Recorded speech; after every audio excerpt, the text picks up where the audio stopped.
Tonight, evidence of child neglect in the death of a 17-year-old autistic child at a Central Special last year. WMAR 2 News' Mallory Safaste sat down with the student's dad and has more on his painstaking journey to get answers while grieving. The Levys know how their son, Bowen Levy, died after ingesting a rubber glove at school. But 4 months later, they still don't know why it happened, why there wasn't an aide with Bowen when there was supposed to be, and what will change to keep other autistic students safe. Gentle and loving. He had no jealousy. He had no envy. He had none of the things that make the rest of us small. He was a big-hearted kid. Bowen Levy passed 10 days before his 18th birthday. On November 5th, we received a call that my son had choked. That was all we were told. The Levys later found out their son, who was nonverbal autistic and had a condition called pica, had ingested a rubber glove. He would put anything in his mouth, a rock, a rubber glove, food that he wasn't allowed to have. And the school was very aware of this. It was something they, prepared for and dealt with on a regular basis. The Levys even expressed their concerns to the school system several years earlier and were reassured. The school system came back and said, no.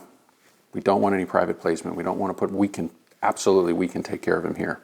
So they told us he would have a one-on-one aide for his safety. So that was promised to us in his legal binding document, his IEP. And that didn't happen this year. There have been several investigations into Bowen's death. Most recently, Child Protective Services released its findings. The investigation was completed with an indicated finding of child neglect. And that's it.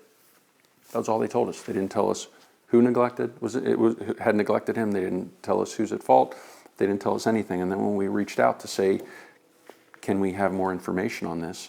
The response was, well, the Board of Ed hasn't finished, the school system hasn't finished their investigation yet. A spokesperson with the Anne Arundel County School System said their investigation is still ongoing.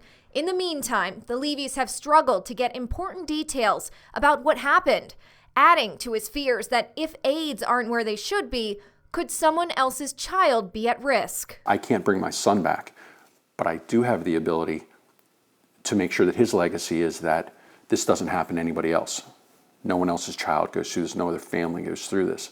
And in order for that to happen, that requires complete transparency. As part of their investigation, the school system is focusing on policies, procedures, what was followed and what, if anything, was not. Once the school system releases their findings, the school board will review. The police department isn't investigating because there wasn't a finding of criminal neglect.